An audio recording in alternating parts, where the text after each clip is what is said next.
पूजन के पूर्व प्रवचनमाला में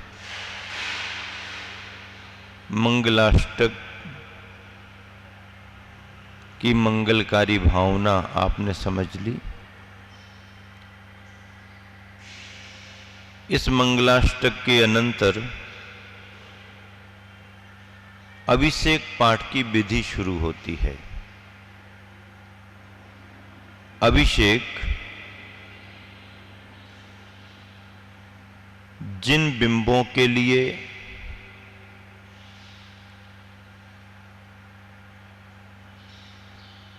पूजन की प्रक्रिया में अनिवार्य अंग है,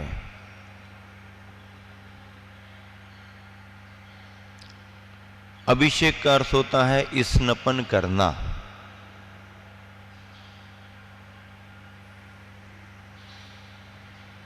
स्नान करना एक तरह से।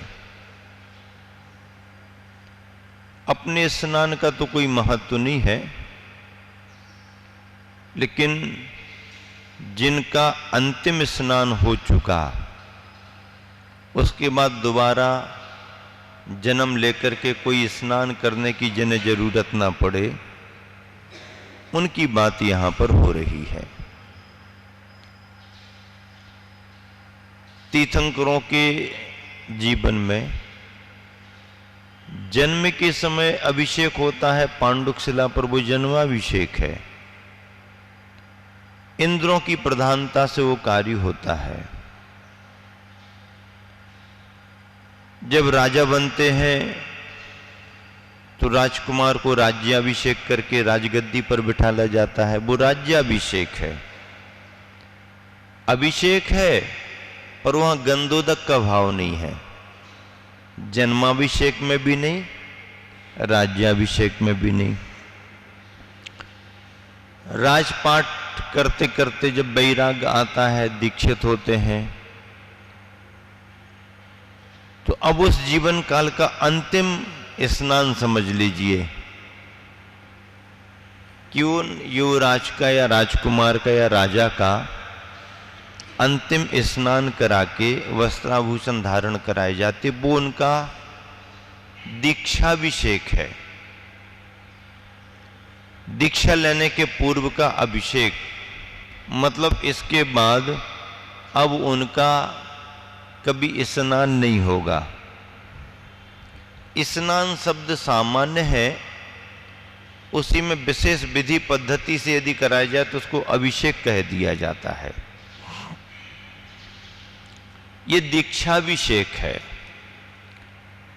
दीक्षा लेने पर स्नान बंद, केवल ज्ञान पाने पर अरहंत बने, निर्वाण पा लिया।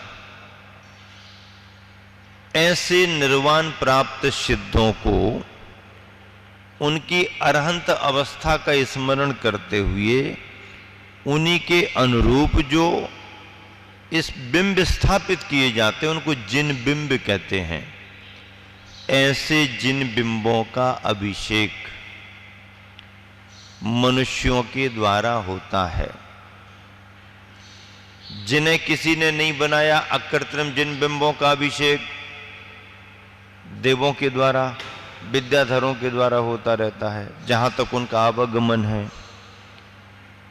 लेकिन जिन जिन बिंबों को बनाया गया है, मंदिरों में वेदिका पर जिनको विराजमान किया गया है, उनके अभिषेक की व्यवस्था है। मनुष्यों के द्वारा बने हुए अनेक बिंब ऐसे भी हैं जिनका अभिषेक प्रतिदिन नहीं होता, प्रक्षाल कर लिया जाता है। किन्हीं किन्हीं बिंबों का प्रक्षाल भी नहीं हो पाता, क्योंकि जैसे मानस्तंभ आदि हैं तो वर्ष में एक बार समारोह कर लिया जाता है। बहुत से बिंब ऐसे भी होंगे जहां तक मनुष्य नहीं पहुंच पा रहे हैं तो उनका प्रतिदिन अभिषेक भी नहीं होता है। कोई बात नहीं, पर यदि बिंब सामने है और करने वाला अनुकूलता से है तो बिंबों के अभिषेक की परंपरा है, उसमें सिद्धांत है। जिन बिंबों का जो अभिषेक होता है वह जिनाभिषेक माना जाता है। क्या माना जाता है? जिनाभिषेक। न वो जन्माभिषेक है, न वो राज्याभिषेक है, न वो दीक्षाभिषेक है। वो जिनाभिषेक है, जिन बिंबों का अभिषेक, प्रतिष्ठित प्रतिमाओं का अभिषेक, प्रतिमाओं का अभिषेक। प्रतिमा की प्रतिष्ठा होने के पहले आप जयपुर से आई हुई प्रतिमा को कितना ही पानी से धो दो, साफ करो, वो पानी पानी ही माना जाएगा, गंधोदक नहीं माना जाएगा। पर उसी प्रतिमा की जब हम प्रतिष्ठा कर देंगे, सूर्य मंत्र दे देंगे, कल्याणक करा देंगे, तो फिर हर क्रिया में अरहंत भगवान की भावना जुड़ेगी और उनके साथ जो भी क्रियाएं कार्य होंगे, विधि होगी, वह जिन अरहंत भगवान के योग्य ही क्रिया होगी। जन्म के समय में झूला झुलाने के लिए प्रतिमा रखते हैं कुछ लोग, लेकिन वो प्रतिमा प्रतिष्ठित नहीं होती। प्रतिष्ठित प्रतिमा को आप झूले में रख करके नहीं झुला सकते, क्योंकि जो अरहंत बन गए हैं फिर उनका झूला में झूलना नहीं। तो कहीं कहीं देखा तो महाराज जी प्रतिमा रखी रहती है, वो प्रतिमा आकार के रूप में प्रतिमा तो होती है, पर गुणावरोपण उस प्रतिमा में नहीं होता। गुणावरोपण के बिना केवल बिंब के रूप में प्रतीकात्मक किसी ने रख दी और झूला झुला दिया, तो वो एक कल्पना मात्र है। क्योंकि झूला वस्त्रधारी झूल सकते हैं, निर्ग्रंथ को झूले का कोई संबंध नहीं। उनका झूला तो छठे सातवें गुण स्थान का है, मुनि अवस्था का, उनके लिए नहीं। तो कभी कभी बिना कपड़े वाले भी भगवान दिखने में आते हैं, तो वो प्रतिष्ठित नहीं होते, उनकी प्रतिष्ठा नहीं है, तो आप प्रतीकात्मक रख लो, क्योंकि प्रतिष्ठा नहीं है। या तो जन्माभिषेक के समय वस्त्राभूषण वाले, बाल तीर्थंकर, बस इतना ही। महावीर जयंती पर बिना कपड़े वाली प्रतिमा और कल्याणक में आभूषण वस्त्र वाली प्रतिमा, इतना ही है। प्रतिष्ठित प्रतिमा को झूले में नहीं रखा जाता। शुद्धि, अंग प्रक्षालन शुद्धि के रूप में होता है, स्नान के रूप में नहीं होता। इस तरह से जब पूजन करते हैं तो पूजन में मंगलाष्टक के अनंतर अभिषेक पाठ सम्मिलित किया गया है। अभिषेक करने की क्रिया सम्मिलित की गई है।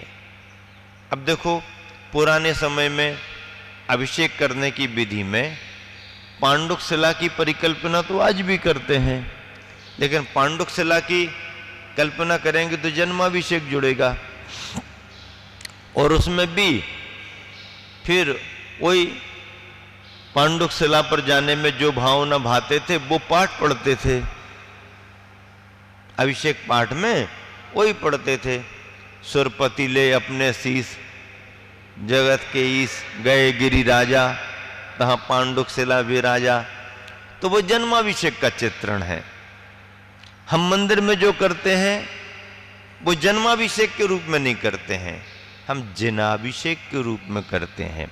इसलिए सुरपति ले अपने शीश की भावना भाते हुए भी, जन्म कल्याणक का स्मरण करते हुए भी, बल्कि जो अरहंत भगवान के गुण हैं उनके रूप में स्तुति करते हुए मंदिरों में अभिषेक संपन्न होना चाहिए। अभिषेक केवल इसलिए नहीं किया जाता कि प्रतिमाओं में धूल वगैरह लग गई है दिन भर में, उनको साफ सुथरा कर दो। साफ सुथरा करने के लिए प्रारंभ में मार्जन होता है। क्या होता है? परिमार्जन। साफ सुथरा करने के लिए वेदी को, बिंब को कोई कीड़े मकोड़े ना बैठे हो, सूक्ष्म जीव ना हो, तो उसके एक मृदु वस्त्र से हवा करके, हिला करके उसका संशोधन किया जाता है।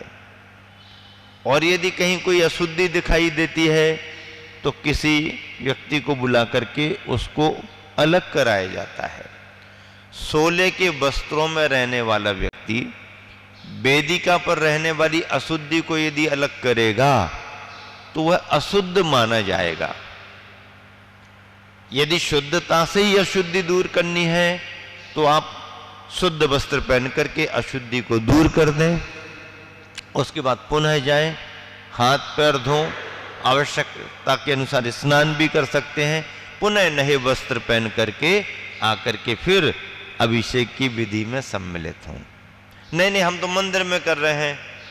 अरे मंदिर में भी जीव जंतुओं की अशुद्धि भी तो पड़ी रहती है ना, तो सोले के वस्त्रों में उस अशुद्धि को आप अलग नहीं कर सकते।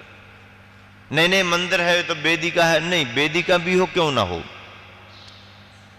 उसके लिए या तो आप कोई पिच्छी का छोटे से चंदोबा की रख लें, या कोई लकड़ी वगैरह या कोई अपनी पाइप वगैरह उसको थोड़ा सा दूर से करें, उस रूप में भूमिका के रूप में करें तो करें, कपड़े के माध्यम से या दूसरे माध्यम से नहीं। इतना विवेक रखना पड़ेगा। हाँ, यदि आपने पिछी से कर दिया तो कोई बात नहीं, लकड़ी से कर दिया सामान्य। कोई बड़ी अशुद्धि है तो बड़ी अशुद्धि में फिर स्नान करना और बदल करके आना अच्छा रहता है। जितना शुद्धता में काम करें उतना अच्छा है। ये जो अभिषेक होता है, ये अभिषेक प्रक्षाल नहीं है।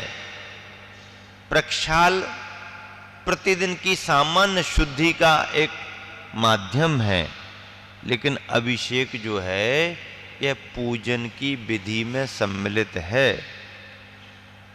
पूजन के अंगों में सम्मिलित है। पूजन के 6 अंगों में एक अभिषेक का भी अपना स्थान है। अब यदि कोई ये तर्क देता है कि अभिषेक की जरूरत नहीं है, प्रक्षाल से काम चल सकता है, तो प्रक्षाल में विधि पद्धति नहीं है, अभिषेक में विधि है। अभिषेक में गुणों का आलेखन होता है। और यदि धूल धक्कड़ के लिए ही करो तो अकृत्रिम जिनालियों में धूल नहीं है, स्वर्गों के जिनालियों में धूल नहीं है, फिर वहां पर अभिषेक की विधि क्यों निश्चित की गई है? वहां तो धूल नहीं, वहां तो साफ नहीं करना पड़ता। केवल धूल को ही दूर करने के लिए सफाई के रूप में अभिषेक होता है, ऐसी मान्यता गलत है। अभिषेक तो एक पद्धति है पूजन की। यदि आपने पूजन की और अभिषेक नहीं किया तो अभिषेक न होने से पूजन की विधि अधूरी है। अभिषेक आपने कर लिया और पूजन करने का समय नहीं है, अर्घ आपने चढ़ा दिए, तो एक तरह से अभिषेक में भी आपकी पूर्ण पूजा सम्मिलित हो सकती है, क्योंकि अभिषेक और पूजन में बड़ा फर्क है। इस तरह अभिषेक की विधि सुनिश्चित की गई है। केवल साफ सफाई के लिए होता तो स्वर्गों में अभिषेक की विधि क्यों, अकृत्रिम जिनालियों में क्यों? अकृत्रिम जिनालियों में सभी प्रतिमाओं का अभिषेक होता है। नंदीश्वर दीप में जो विधि होती है उस विधि का उल्लेख करते हुए आचार्य पूज्यपाद स्वामी ने नंदीश्वर भक्ति में लिखा कि बड़े बड़े घटों से नंदीश्वर दीप के जिन बिंबों का इंद्रादिगण अभिषेक करते हैं, अभिषेक करते हैं, ये तो लिखा ही लिखा, लेकिन जो अभिषेक नहीं कर पाते हैं, नहीं कर सकते हैं, उनको अभिषेक देखने के लिए स्थान भी बनाए गए हैं और उन्हें अभिषेक प्रेक्षणिका कहा गया। क्या कहा गया? अभिषेक प्रेक्षणिका, जहां पर खड़े होकर के अभिषेक देखा जा सके। जैसे गृहस्थ के यहाँ, श्रावक के यहाँ चौका लगता है, तो चौका जहां लगा है, आहार दान जो दे रहे उनकी जगह तो अपनी रहती है, ताकि अच्छे से प्रशस्तता से वो आहार दान दे सकें। लेकिन आहार देखने वालों के भी लिए जगह बनाई जाती है। देने वालों को तो बनाई जाती, कहां से देंगे। लेकिन उस समय आकर के कोई देखना चाहे तो कहां खड़े होकर के वो आहार देखेंगे। उसे आहार प्रेक्षणिका स्थान कहा जाता है। ऐसे ही अभिषेक प्रेक्षणिका, अभिषेक देखने के योग्य स्थान नंदीश्वर द्वीप में रहते हैं। अभिषेक पूजन का एक अनिवार्य अंग है और उस अभिषेक की विधि को संपन्न करने में भावना भी है, मंत्र भी है और उसकी विधि भी संपन्न है। अभिषेक का इतना महत्व है कि यदि कोई पूजा ना भी कर पाए और अभिषेक के साथ ही अर्घ्य चढ़ा करके चला गया तो उसकी पूजा संपन्न मान ली जाती। और कोई व्यक्ति 1 घंटा बैठे बैठे दूर से पूजा करता रहा,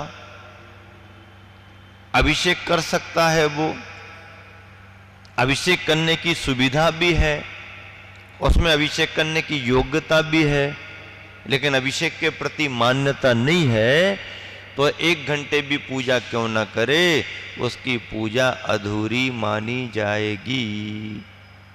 उसकी पूजा कैसी मानी जाएगी? अधूरी मानी जाएगी। पूजा अधूरी है उसकी। क्यों? क्योंकि अभिषेक करने में जो श्री जी का स्पर्श, जल की धारा और गंधोदक लेने में भावना आती है, वो 1 घंटा पूजन भी करते रहो, इसका स्पर्श, इसकी सुखानुभूति अलग होती है। इस तरह से ये अभिषेक की विधि की चर्चा चल रही है। अभिषेक के पाठ में 2-3 तरह के पाठ हैं प्रचलन में। पाठ तो सभी अपनी अपनी भावना से सही है,